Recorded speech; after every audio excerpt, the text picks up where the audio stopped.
Oke, halo Sobat Cuan dimanapun berada, semoga senantiasa diberikan kesehatan dan dihijaukan portofolio sahamnya ya. Kembali lagi dalam video kali ini saya akan sharing seputar IPO Superbank atau dengan kode sahamnya adalah SUPA. Dimana IPO ini memang sangat dinanti ya, banyak yang sudah memberitakan sejak lama, baik itu dari media, influencer maupun dari investor retail itu sendiri. Nah, khusus pembahasan IPO kali ini ya Sobat Cuan, saya akan bagi dalam beberapa part atau bagian ya. Yang pertama di sini dari underwriter. Pada tanggal 10 sampai tanggal 15 itu sudah memasuki masa penawaran umum ya, atau istilahnya adalah offering. Ya, di situ ternyata si SUPA ini telah menambah penjamin pelaksana emisi efek dan penjamin emisi efek atau biasa kita kenal dengan underwriter. Sebelumnya SUPA ini menunjuk 4 underwriter ya, diantaranya Mandiri Sekuritas, CLSA, Trimegah, dan Sukor Sekuritas. Kemudian setelah memasuki masa penawaran umum gitu ya, itu menambah 2 penjamin emisi efek lagi, yaitu PT Bahana Sekuritas sama satunya adalah PT Korea Investment Sekuritas. Nah, ini yang saya ambil, yang saya download itu adalah prospektus ringkasnya si SUPA ini, dimana di sini juga sudah dilihat ya kira-kira penjatahannya berapa persen. Kalau kita bandingkan kemarin IPO RLCO itu kan cuma satu underwriternya, jadi otomatis penjatahannya itu 100% diserap sama IF ya, ditanggung sama IF. Oke, langsung aja kita bedah ya, maksudnya apa sih penjatahan ini, kemudian track recordnya dari ke-6 underwriter ini ketika membawa IPO ya, baik itu listing di hari pertama itu kinerjanya gimana, apakah harga sahamnya cenderung naik, bahkan arah, atau ARB atau merah dan seterusnya. Oke, tonton sampai akhir ya.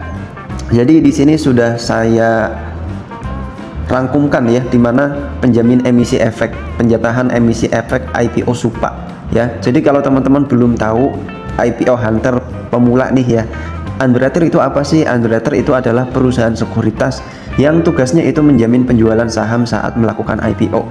Jadi ketika sebuah perusahaan ya itu mau melakukan IPO, itu perusahaan tersebut harus menunjuk beberapa sekuritas atau underwriter, atau istilahnya itu penjamin efek ya, minimalnya satu ya, tapi biasanya ada yang lebih dari satu. Salah satunya SUPA ini. Nah, fungsinya itu ada dua teman-teman ya. Yang pertama itu menjamin penjualan saham. Jadi underwriter tersebut memastikan ya saham yang ditawarkan kepada masyarakat itu laku terjual, atau yang kedua itu kalau misal nggak laku terjual, maka si underwriter tersebut wajib menyerap sisa yang nggak terjual. Nah, di sini ada dua istilah ya sebagai underwriter, yaitu full commitment sama best effort. Nah, full commitment itu artinya si underwriter itu akan menjamin sisa saham yang tidak laku atau tidak terserap oleh investor retail. Kemudian ada opsi yang kedua, best effort. Ini ya, si underwriter itu berusaha menjualkan. Tapi kalau misal ternyata sahamnya sisa, nggak oversubscribe gitu ya, nggak ada yang nggak laku, itu nggak wajib membeli sisanya. Nah, ini mau yang mana ya, itu berdasarkan kesepakatan antara perusahaan calon emiten ya sama underwriternya. Tapi mayoritas itu full commitment, karena perusahaan kan nggak mau ya udah menjual sahamnya ketika IPO, ketika nggak laku itu ternyata nggak ada yang menyerap, itu berpotensi jelek dan bisa jadi ARB. Nah, di sini untuk penjatahannya masing-masing kita bisa lihat, di mana Mandiri Sekuritas dengan kode brokernya itu CC 58% ya, Trimegah 37, CLSA atau KZ 3%, sisanya itu kecil semua. Jadi yang paling besar itu Mandiri Sekuritas sama Trimegah Sekuritas. Ilustrasinya seperti ini ya. Misal ada perusahaan mau IPO ya. Perusahaan tersebut menerbitkan 100 juta saham yang ditawarkan kepada masyarakat atau free floatnya lah ya gitu. Tapi ternyata setelah masa offering atau penawaran umum selesai, itu cuma laku 80 juta saham. Nah, maka masih tersisa nih 20 jutanya itu nggak laku. Maka dari 20 juta ini, karena ada 6 underwriter ya, itu dibagi 6 berdasarkan porsinya masing-masing. Jadi kalau misal CC itu punya porsi 58%, tinggal dikalikan 20 juta saham ya. Jadi total ada 11 juta saham, tinggal dikali dengan harga saham saat itu berapa. Nah, nanti keluar si CC harus mengeluarkan nominal sekian. Begitupun juga dengan LG, KZ, AZ, DX, BEKI dan seterusnya. Jadi Bisa dikatakan IPO ini sukses kalau semua saham itu terserap, baik itu oleh masyarakat ya maupun sama underwriternya. Jadi penjualannya itu 100% laku dan dananya masuk ke perusahaan. Ya di sini jelas ya. Jadi kalau misal ternyata 100 juta lembar saham ini oversubscribe gitu ya, berarti ini nggak menjamin apa-apa gitu. Tugasnya hanya menjualkan ya, nggak membeli sisa saham yang tidak laku.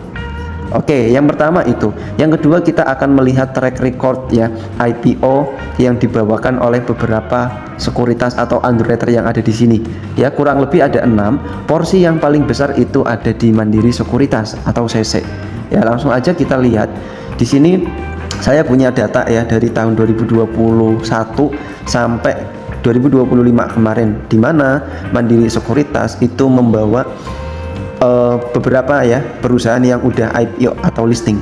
Ciri-cirinya kalau pendapatan ya atau dana yang diperoleh sama perusahaan itu gede ya, biasanya di atas 1 triliun, itu biasanya Mandiri Sekuritas ikut berpartisipasi. Di sini kelihatan nih ya, dari kurang lebih 17 itu hanya 1 2 3 perusahaan aja yang nilai emisinya itu di bawah 1 triliun. Jadi ini memang si Mandiri Sekuritas atau CC ya, spesialis underwriter yang penjamin emisinya itu di atas 1 triliun atau IPO-nya itu terbilang cukup jumbo. Tapi ya yang perlu kita perhatikan selaku IPO hunter investor 1 lot ya atau 2 lot penjatahannya. Nah itu biasanya beberapa emiten yang di bawah underwriter CC ketika pertama kali listing ya di hari pertama dan seterusnya itu sahamnya cenderung nggak mengalami kenaikan signifikan atau bahkan sampai arak ya. 5 terakhir nih MDLA bahkan ditutup minus. Fore ya itu Fore ARA, kemudian UP 0% bahkan sempat merah saat itu. Terus Mine itu 25%, ARA juga. Oh Mine ini punyanya Trimegah ya bukan Mandiri. Ini salah nanti diralat. Kemudian ada MDIY nih 2%, CNMA 17% dan sisanya itu nggak sampai ARA. Jadi cuma hijau di hari pertama. Nah ini untuk CC atau Mandiri Sekuritas. Jadi secara win rate nggak terlalu menarik memang ya bagi IPO hunter. Tapi bagi perusahaan ini cenderung menarik karena perhimpunan dananya itu gede di atas 1 triliun IPO jumbo. Ya, yang berikutnya kita next di sini ada underwriter Trimegah Sekuritas atau LG. Ya, Trimegah Sekuritas ini cukup bagus di mana dari 1 2 3 4 5 ya 5 emiten terakhir yang dibawa sama LG itu mayoritas ARA ya, sebut aja saham Mine, CBDK ya, AADI ini ARA ya, kemudian Golf, Nice juga. Nice nggak ARA tapi harga sahamnya masih di maintenance, artinya setelah 1 minggu, 1 bulan atau bahkan 6 bulan itu kecenderungannya masih naik gitu ya. Artinya memang bagi retail ya sobat investor IPO hunter 1 lot ini bersahabat gitu, secara track recordnya bagus ketika hari pertama listing ya gitu. Ini untuk LG. Jadi si CC secara track record jarang banget ARA, kalau LG itu mayoritas ARA, bahkan nggak pernah minus ya. Ini doang, satu doang Avia itu juga ada banyak yang nggak cuma CC nih, ada nggak cuma LG, ada CC, Morgan Stanley ya, UBS dan seterusnya. Trimegah ini kelihatannya porsinya paling kecil gitu. Oke, kita lanjut. Selain LG di sini ada Kaset atau CLSA, di mana semenjak 2021 sampai 2025 ini vakum cukup lama gitu ya. Terakhir underwriter CLSA itu membawa IPO AMMN. Itu juga kita lihat porsinya paling gede di BNI Sekuritas ya. Kalau CLSA yang porsi paling besar di sini ada PGEO, Omet sama Cimori. Ya, di hari pertama PGEO harganya stagnan ya, nggak mengalami kenaikan atau penurunan, closingnya 0%. Kemudian Omet itu ARA ya, Cimori juga 11%. Jadi secara track record juga nggak semenarik LG ya, tapi jarang sekali minusnya gitu. Artinya harga sahamnya masih cukup oke, masih cukup bagus gitu. Oke, lanjut. Setelah ini di sini ada aset ya. Kalau kita lihat secara sekilas aset lebih menarik dari Kaset ya, dimana terakhir aset ini atau sekuritas itu membawa ratu IPO ya bersama HP. 5 emiten terakhir itu 4 ARA, 1 hijau. 1 2 3 4 ARA ya, 1 lagi hijau ya, yaitu Ratu, CYBR, RAM, Awan, MA doang yang hijau. Tapi kalau kita lihat track record dari tahun 2021 sampai 2023 itu jarang sekali ARA ya, cuma 5 emiten terakhir itu sempat menyentuh ARA. Oke, cukup bagus ya, meskipun jumlahnya dikit gitu. Oke, sisanya 2 emiten tambahan itu DX ya, Bahana Sekuritas itu membawa IPO, PGEO sama Bukalapak, dimana Bukalapak itu ARA, PGEO hari pertama itu di closing ditutup 0% ya. Terus yang terakhir di sini ada Kisi Sekuritas atau dengan kode brokernya itu BEKI ya. Dari tahun 2021 Kisi udah membawa 4 emiten listing di bursa ya, diantaranya ada PMUI yang terbaru tahun 2025, UDNG, ASA sama Oils gitu ya. Dimana UDNG sama Oils ini masuknya ke papan akselerasi. Nah, kemudian kita masih ingat ya, dimana kasus PMUI itu hari pertama sempat menyentuh ARB, memang karena ada sedikit masalah mungkin ya, ada sedikit problem antara internal mereka ya sama emitennya gitu, makanya investor juga saat itu cukup was-was, dimana penjatahan atas sama penjatahan bawah itu 100%. Justru kalau IPO penjatahannya itu terlalu banyak, bahkan sampai 100% ya, kayak termasuk PMUI, MDIY gitu ya, itu biasanya di hari pertama peluangnya sangat tipis buat ARA atau bahkan buat hijau, itu sangat tipis. Nah, kurang lebihnya seperti itu. Jadi memang ini tergantung nanti dari CC sama LG gitu ya. Mau ARA berapa kali, kita lihat juga apakah oversubscribe atau enggak.